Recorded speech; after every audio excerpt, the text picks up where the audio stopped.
So our feature presenter is a marketing consultant and business advisor. He helps companies rise above the marketing noise by helping them increase trust with their audience. He's been featured in the USA Today, socialmedia.org, and has worked with brands like Columbia Sportswear, Cabela's, and backcountry.com.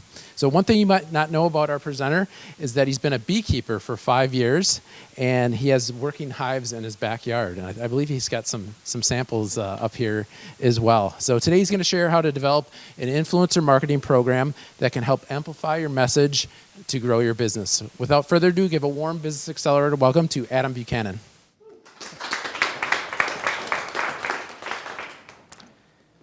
Well, this is my first time in Madison, Wisconsin. But no, I did not bring your second winner. I'm sorry about that. Everyone's like, I'm loving it though. I'm like, okay, this is pretty. I love it. So thank you for the warm welcome. It's great to be here. I am a marketing consultant, and for the last decade, I've worked with brands to help increase their awareness, their engagement, and their trust with their audience. So yes, like Chris said, I've worked with companies like Cabela's, Columbia Sportswear, and many other brands. I'll be sharing a few case studies today and some examples all about that. I also started a podcast called The Marketing Trust. We'll be talking a little bit about that today. And I'll walk you through why I started that podcast and why it's so important to me. So for many years, people have said, like, you've got to start a podcast. You should do it about social media and share your tips of all things Facebook and social. And I thought, you know, with all the brands I've worked with, there's this common thread of what makes them work well and why they resonate with the audience. And it comes back to trust. And so that's what the podcast is all about. Rather than chasing of what Facebook's doing and what we need to do with Twitter, I'll talk about those things, but I've really focused on trust is what matters. So today we're going to talk about influencer marketing, but I also speak and consult on content strategy, social customer service, retail experience, and PR crisis management. Not the most interesting one, but when you need it, it's really important. I've been through a lot of product recalls and a lot of just about every tragedy you could imagine. I've been on the receiving end of that on social media. Okay, my main belief is that before we buy something, trust has to exist. It doesn't matter where you buy it, who you buy it from, or what you buy. There's some level of expectations, and you think that, okay, I'm going to get something from this transaction. And so when people ask me who I work for or who I do work for, I work with a lot of brands and I work with a lot of agencies and things. But really who I work for is the customer. And my goal and my purpose in life is really what I want to accomplish and create a better customer experience, because I think the customer experience is totally broken. It's so messed up. And how we find information, who we trust, and who do we buy from. So before we dive in today, I want to tell you a little story. A couple weeks ago, I was in Arches National Park. Has anyone been there? I knew Andrew has. Arches National Park is in southern Utah. It's a beautiful desert national park. I love Arches National Park. So we're there and we're on this hike, and this hike is called The Windows. And we pull up to the parking lot and it's packed full of people. And there on this main trail, there's like a highway of people just going back and forth. And it's well marked, and there's signs everywhere. And I'm looking around, I'm like, I wonder if there's any other trails that we could take. And sure enough, I look over and there's this trail, and it's called the Primitive Trail. And it's just like you'd think, it's primitive. There's no signs. You're not even sure if it is a trail. It didn't look really legit. And I grabbed my two sons and I'm like, let's go on this one. This looks interesting. No one is on the Primitive Trail, which could be good, could be bad. So we go to about a half a mile, we're walking up, and my boys are just running through this trail, just loving it. There's no one on it. We have the whole place to ourselves. And I'm like, man, that parking lot was full. Like, what are we missing? Like, are we going to walk into poison ivy? Is someone going to die? So we scramble up this little rock face, and still, we haven't ran into anybody. And we get to this view, and it's like beautiful. It's like a mini Grand Canyon. And my son looks up at me and he says, Dad, why is no one on this trail? This is so beautiful. And I looked down and I said, well, what do you think? Why do you think no one is on this trail? He says, no one is on this trail because it's scary and people don't like doing things that are uncomfortable. He's 9 years old. pretty with it. And I said, I think you're right. I think people are afraid. They weren't sure what primitive trail meant, and they weren't sure what to expect. We had the whole place to ourselves. This whole back half of the hike we had to ourselves. It was beautiful. What I want to talk about today is a little bit of the unknown. When you get into influencer marketing, there's a lot of unknowns. I was just talking to Cece here, and she's like, yeah, we're just starting our journey of influencer marketing. And so I have been there.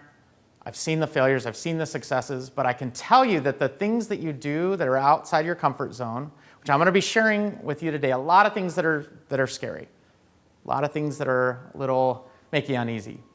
I can tell you, it's just like that trail. It's like that primitive trail. You'll go, and you may be the only ones on that trail, but I promise you the result is going to be really, really good. Back in the day, we actually used to call this blogger relations. So influencer marketing is this idea that you could work with people who create content, who have big audiences. But about 5-6 years ago, it wasn't a term. We didn't have a term for it.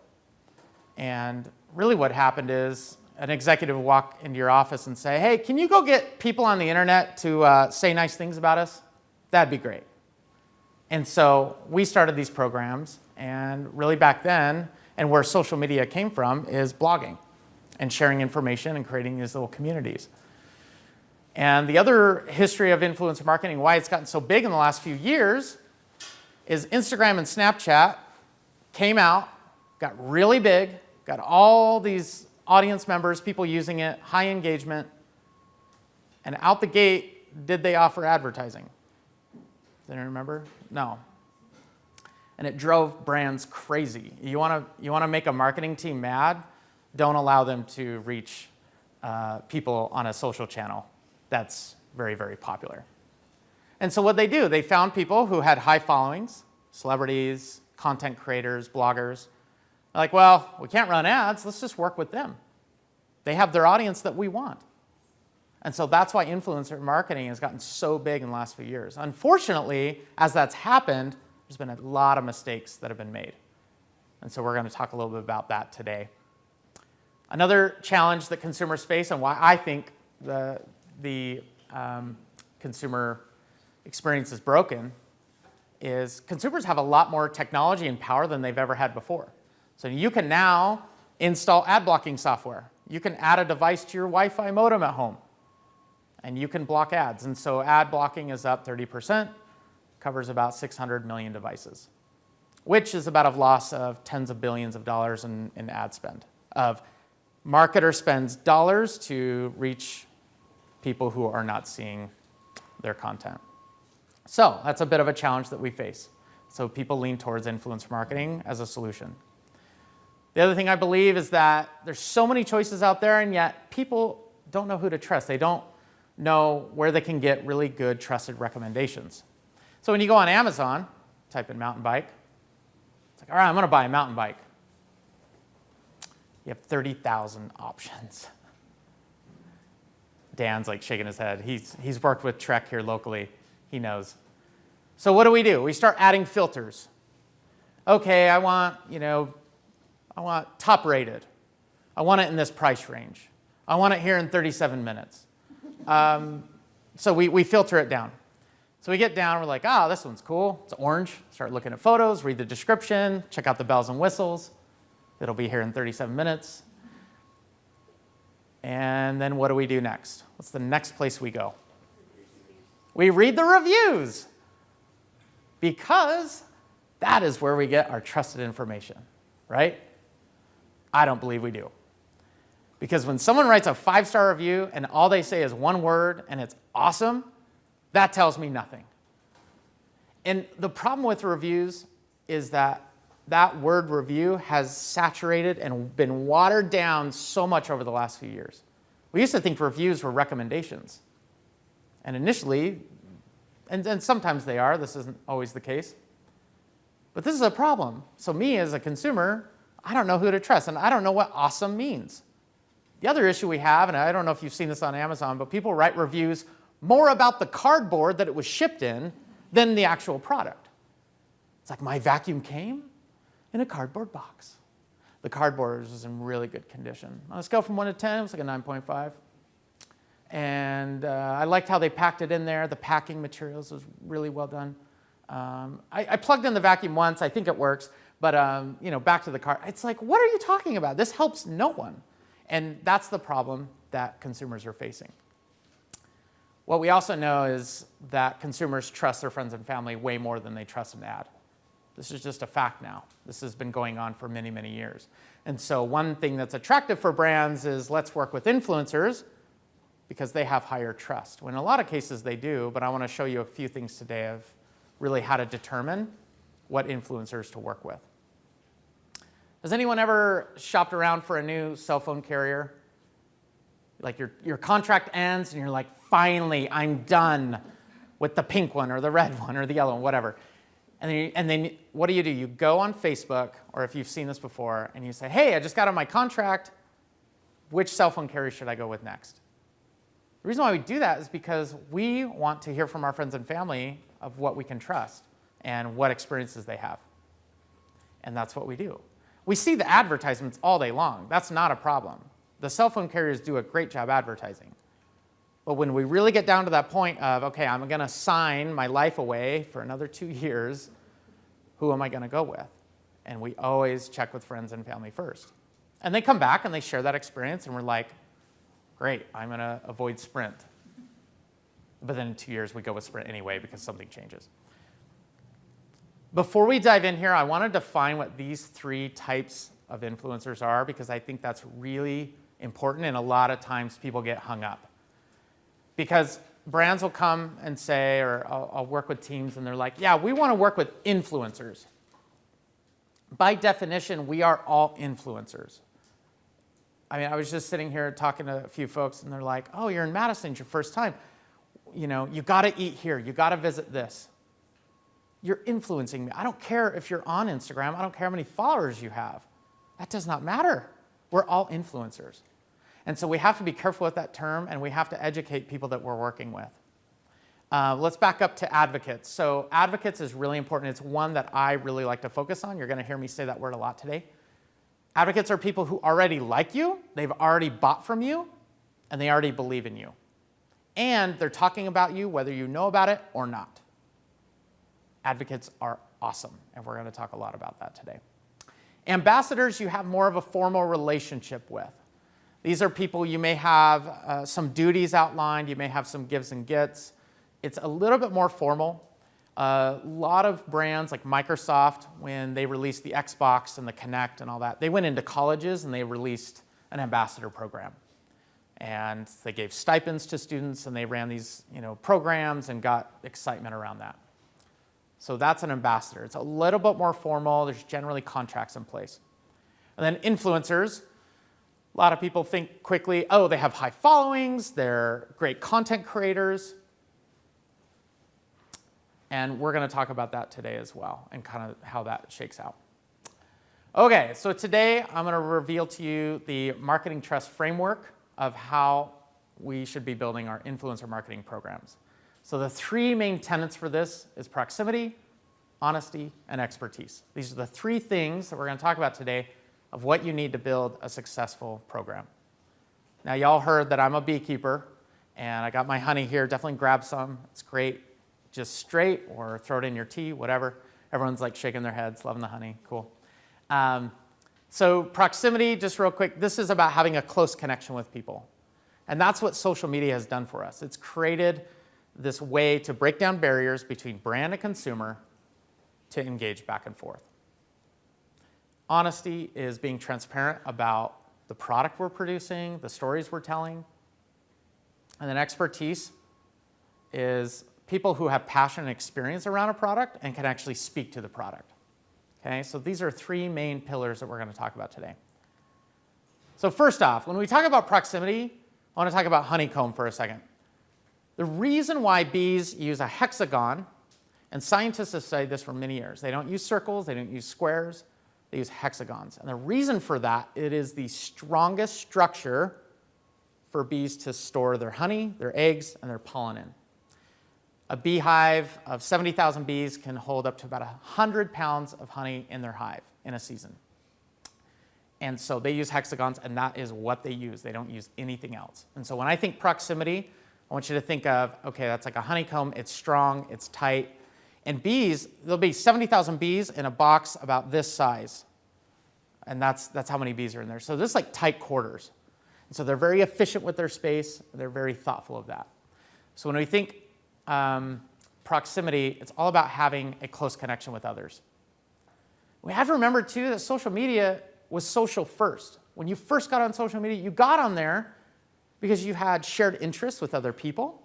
You're interested in maybe biking, you're interested in cooking, and you got on, you read blogs, you got recipes, you shared information about trails, whatever it might be. That's the roots of social media. We need to go back to that and remember that if we're going to go start a new program or a new campaign with influencers, we need to think of how we can have a close proximity between us, the brand, and the influencer, and between the influencer and the end consumer and their followers. People ask me all the time, the first conversation that comes out when we're talking in influencer marketing and brands that I'm advising is how many followers they have. How many followers they have. They have 100,000? Great, let's work with them. They only have 2,000? No, I don't want to work with them. They're dead to me. It's like, oh my gosh, wait, just pause for a minute. Let's not worry so much about followers. And I've seen this time and time again. They're always focused, followers first. What's the follower count? So, company I worked with, Joe and Jax, they're out of New York. They make apparel for girls who dance. And so we're working together, and they said, hey, we'd love to launch an influencer marketing program. And we have all these really great relationships with girls who have like hundreds of thousands of YouTube subscribers and Instagram followers. I'm like, awesome, I love it. Could we also come up with another group who doesn't have as many followers? They're like, yeah, that's fine. So we created two groups. Group one, average of 100,000 followers. I mean, these girls, they've been at it for a while. They've been doing a really great job creating content, and they've been out there. They got free product, got a discount. Group two, I don't know, they had an average of 10,000 followers. A little bit newer to dancing. They hadn't, produced as much content, but they were really good, and they're really focused and passionate about dancing. So we run this program, 50 influencers each, easy math, 100 total. And what we saw was really interesting. The group with higher amounts of followers were working with so many different brands, like 6, 7, 8 brands, that they kind of have to balance how much they can talk about each brand. The people with less followers, we were the only brand they were working with. So they were like excited. They were excited about the product. They were talking about us. And so what we found was the group with higher followers only posts about 1 to 2 times a month. And the conversations they had, they generated so many comments, thousands upon thousands of comments, they can't get to each one. And their audience is so excited about what they're wearing and what song they're using and their dance techniques and all that. But it's hard for them to really have a close proximity with their audience. And then group two, they posted 4 to 6 times a month. And the majority of the comments, maybe have 20 to 30 comments per post, but they could have that close proximity. They answered every question. They were a really strong advocate for the brand. And so that's how I want you to think about as you build out what is that profile of who you want to work with. Don't worry so much about followers, because a lot of people get tripped up there, and there's a lot of struggles that can come with that. And the output might not be what you're desiring. So again, to recap on proximity, this is about a honeycomb. It's the tightest shape we can use. It's about close proximity with others, about breaking down barriers. And it's a good gut check for you as a brand, too, to think, okay, how are we just talking to our audience in general? Are we open to discussion? Are we open to engaging with our audience? And it's good to make sure that's taken care of first before you launch an influencer marketing program. But as you work with influencers, making sure that they actually engage with their audience. Some of them don't. They've gotten so big that they've just kind of like, okay, yeah, worship me. Yes, like all my stuff, So you got to make sure that they're willing to share information and are open to that. Let's jump into honey. So if anyone's had a little honey, that is raw honey. Haven't added anything to it. It's pure. Cool thing about raw honey is you don't have to do anything with it. The bees have done all their work. They've just put it in the hive. You take it out, and you don't have to add anything to it. And the cool thing is they found honey in King Tut's tomb 2,000 years later. And it was still intact, and it doesn't go bad. So the reason why I bring up honey when we talk about honesty is it's this idea of being pure and it's clean. And that's how we want to think about our content. And that's how you want to think about what influencers you work with to make sure that they are transparent with the relationships they have with the brand, if they've used the product, things like that. Now, this is a stat that's both good and bad. It's good for a brand to be like, oh, cool, 49% of consumers trust content from influencers. Awesome, I want to do a program. But it's also bad because we've got to make sure that we're working with the right influencers and they're putting out the right information. Good example of this is LeBron James and his endorsement with Kia. Do you think LeBron James drives a Kia every day? I don't think so. You could probably check his Instagram account or check his episode on Cribs. I don't know if they do that show anymore. He probably doesn't drive a Kia, right? That relationship started from Kia reaching out to him because, hey, he's a big deal. He's got high reach. So what happens? People on Twitter start calling it out.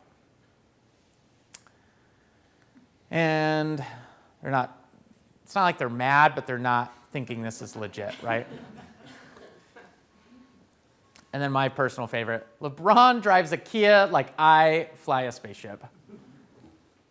So Kia came out and responded to this. And in some ways, and I don't know this for sure, but I think they knew what was going to happen. So they came out and they responded, and LeBron came out and responded to these tweets in a car, in a K900 Kia. And he's driving. He's like, no, I'm driving a Kia. I'm driving it. Here I am. Here's the thing.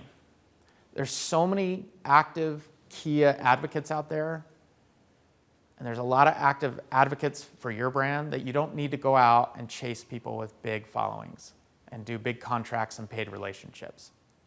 Because there's people like Cody Loveland who actually drives a Kia. He's my friend. And him and his wife both got a Kia, drove them for 10 years, 300,000 miles, and they went in, traded them in, and they got 2 brand new Kias. And I talked to him about this, and I'm like, wow, tell me about your experience. He's like, I love Kia. This guy loves Kia. I mean, he's like, they are the best car. They run forever. He just could go on and on and on. This is an advocate. LeBron is an influencer. And so what we need to do is find people like Cody for your brand who just love you and talk about you, because that's what you want to amplify. Those are the people you want to know about. So the way to do this, the way to find them, your email lists. Find people who've bought from you before. Re-engage those people. Send them surveys. Send them ways for you to engage with them in ways that is somewhat interesting. Me, I'm a Ford guy. I love my F-150. And Ford doesn't know that. They don't care. But if they sent out an email that said, hey, would you like to be part of this email list? We only send you 1 email a year because that's all we have time for you for. But it's pretty cool. It's an exclusive insiders club. Would you be interested? Heck yeah, I'd be interested. I talk about my truck all the time. I tell everyone about my F-150 because people ask me about it all the time. And you can look at my Instagram. I do not have anywhere near LeBron's followers. But again, we are all influencing purchase decisions with people in our circle. Another example of this is one of my favorite stories during my time at Cabela's. This was a video of a woman who recorded her husband. He was using this device. It's called a Skinsit fish skinner. For $149, you too can own a fish skinner, and we carried it at Cabela's. So they taped this video, and he's showing how the product works. It was 33 seconds long. She's shooting vertical, which for the creative folks in the room, they're like, oh my gosh, turn it sideways, because that's how you shoot a video. So if you're a videographer, you're going crazy right now, because you're like, oh my gosh, the lighting's terrible. Everything's wrong with this video. We get tagged on it at Cabela's, so it kind of hits our radar. It's got about 5 million views at the time. I'm thinking, this is a pretty cool video. I mean, it shows the product, we carry it. Let's reshare this. We reshared the video. We said, hey, here's where you can buy it. I was sitting in a chair at the time next to my paid search team, and I spun around and I said, hey, this thing just happened on Facebook. I think people are gonna look for this. Can you buy AdWords against this keyword? He's like, yeah, sure, done, boom. Threw like $300 at it on Bing and Google. In 72 hours, we sold $20,000 worth of fish skinners on our website. We had completely owned the keyword of fish skinner. We had totally beat all the other retailers. And we owned it. And it was just this collaboration of watching something that didn't look very special, but it was shared so much that we thought, man, there's something here. We got to reshare this. And so we quickly collaborated. We jumped on the opportunity. Now, my story with this isn't so much, okay, just sit tight. There's going to be a video that's going to hit your feed. Just reshare it, spin your chair around, and $20,000. That's not what I'm saying.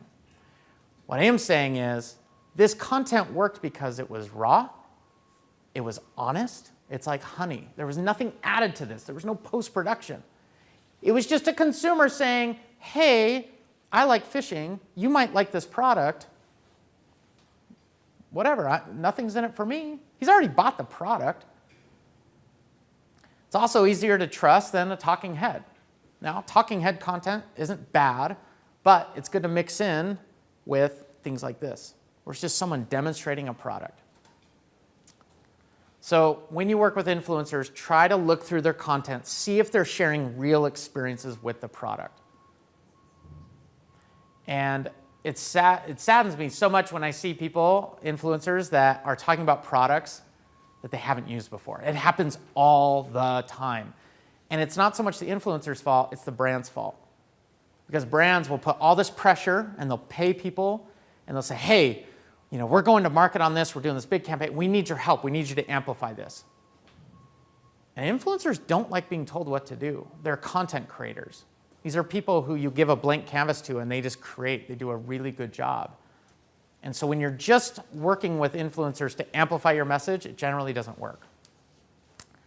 And it's also important that people are disclosing the relationship that they have with the brand. That's key. So the third tenet is expertise. Bees are experts in honey production. They are the only creature that can create honey. Other people have tried, and it just does not work. It does not come out the same. Bees are experts. When I think of experts, I think of bees. Bees will fly in a 5-mile radius from their hive to make 1 pound of honey, which I'm going to be giving away today. It took 556 worker bees to create that amount. They had to fly to 2 million flowers and over 55,000 miles to create that 1 pound of honey. They're experts in what they do. They know exactly what their job is, and they do it very, very well. So as you work with influencers, you need to think of what expertise do they contain. And really the DNA of expertise is experience and passion. I want to tell you about my friend Landon Faulkner here. He is a trail runner. He runs in 50 to 100-mile races, which is really far and something that I would not dream of doing.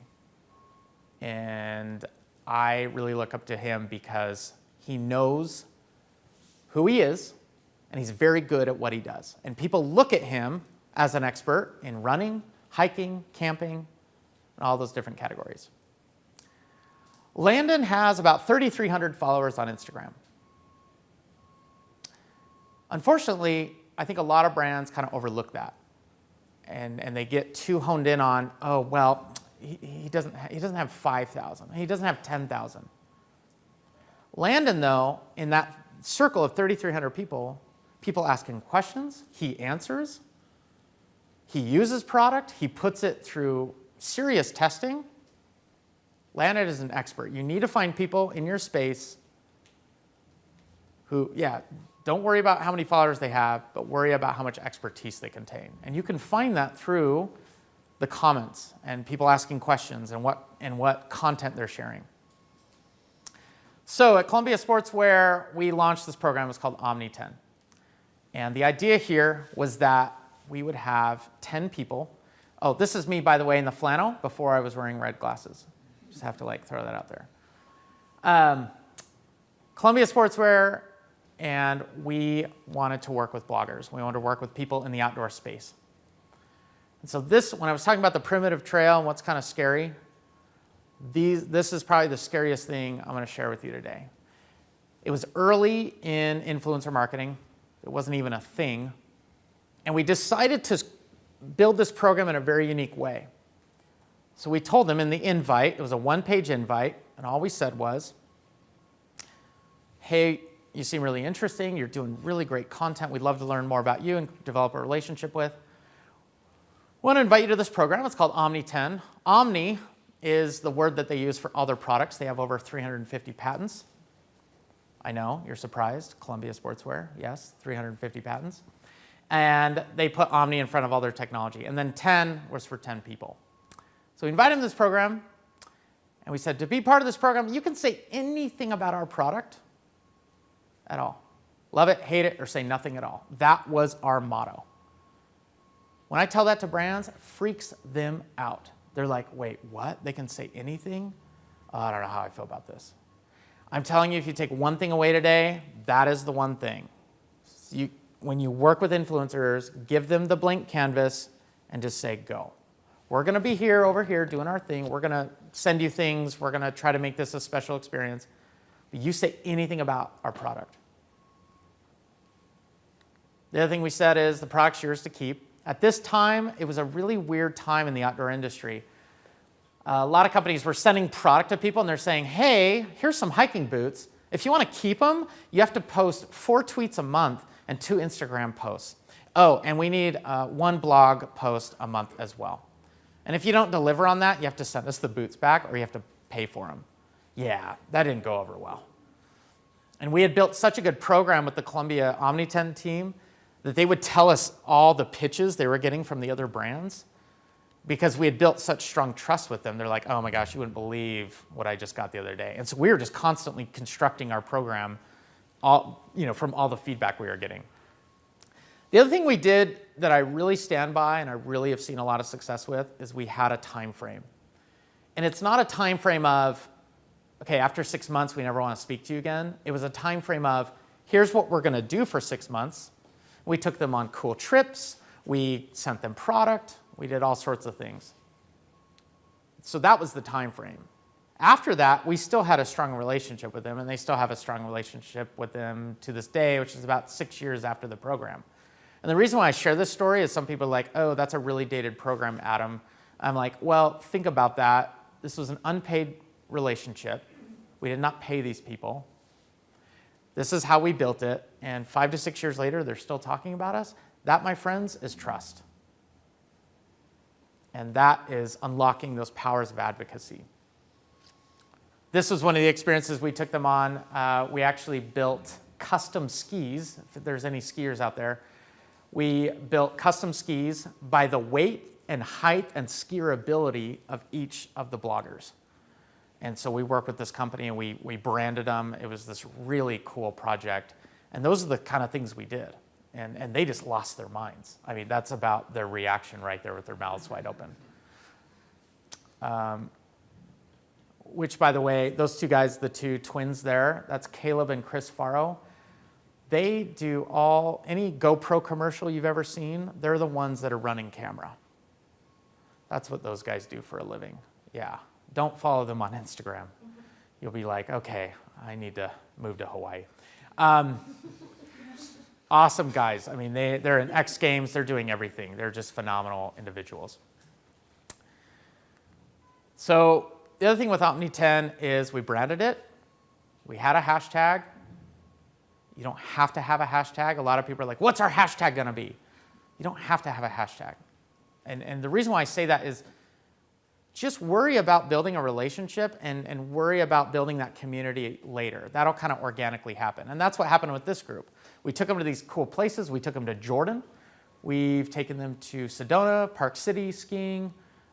We've taken smaller groups of the Omni 10 to like Costa Rica, done photo shoots and things. So we took them like all over the world and done all these really incredible places. And what came out of it is they kind of built their own community. And we facilitated that. And we kind of stepped out of the conversation. And that's really key as you look at these influencer programs, is how can they benefit from being connected to each other? Rather than, what can I benefit as a brand? You're going to benefit, there's no doubt. But you have to go on this primitive path. You have to go on this little scary pathway. Otherwise, this will not work. You will not look back years later and be like, oh my gosh, they still really like us. So the way to do this as you create a community is you've got to have offline events. This cannot be an online activation only. You've got to do meetups. This could be, coffee in a small cafe, just getting people together. It doesn't have to be grand or huge. Putting it on a Facebook group is a great way to do it. Facebook groups are doing really, really well right now. But also think about even an email newsletter just for that group. That's one thing we did at Columbia, and that worked really well, and we kind of touched them at different touch points. And encourage their own meetups.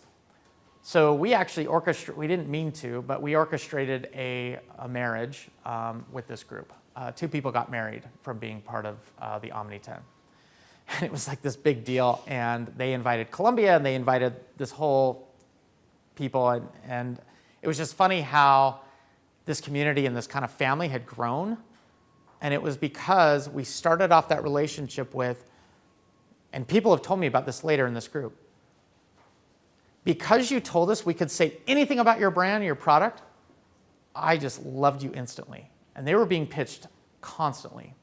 Now a lot of these people, they write for Outside Magazine, Backpacker, they're working for the outdoor industry. I mean, they've just excelled and propelled their career. So it's interesting how we build these communities and people come together, but we do it on this relationship of trust. And the last thing is making sure that we're providing resources to help grow what they're up to. These people are doing projects all the time. They're building documentaries, they're content creators. How can you build upon what they're already building? So think about that as you do your programs. Last night, I posted this on Instagram stories, and it was this idea going back to Columbia of, what if you told influencers you work with you could say anything about their product? And I wasn't really expecting a response, but just more of a thought-provoking idea. And my buddy, Jace Bennett, responds. He runs a YouTube channel. I think they have about 5 or 6 million followers. Him and his family, they run this. It's kind of their business. He's like, I would cry tears of joy. Because he works with brands all the time. And what he's saying there is, I have to really kind of play by the rules and make sure that what I say is very thoughtful, and I have to be very careful of what I say. Now, again, as you do brand partnerships, just be very careful of what parameters and things you put in place. Because at the end of the day, it's really about building what they're doing and you just kind of being along for the ride. It's not about you. It's not about your brand. And as you do that, I promise you're going to see really good results and really good relationships. So to recap on expertise, it's all about a B. This is what I think of when I think of experts. They are super passionate about what they do. They're constantly doing new projects. And so as you're vetting these people and looking through who you should be working with, ask yourself these 3 questions. Also, can they demonstrate their expertise? Are they doing videos? Are they teaching people? Are they open to that? That's something you can help them amplify, and that works really well. And another thing I see is, again, we get tripped up on followers really easy. And brands will say, well, we want this person because they have a lot of followers, but only half of what they talk about is something that we're kind of part of.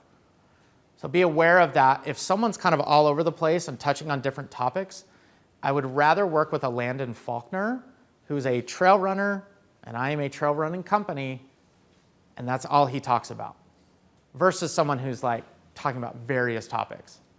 Because they may not be that into it, it might be more of a hobby to them. You need to find the people who have a deep passion for what they're doing. And truthfully, I believe that trust has to exist before a transaction takes place. So as you do these programs, think about how that trust is built and how you can make it a little bit different for influencers, because honestly, they get hit up all the time. So you have to be thoughtful of what's in it for them, not so much what's in it for you. You'll get your benefit, you'll get your reward, but make sure it's built upon trust.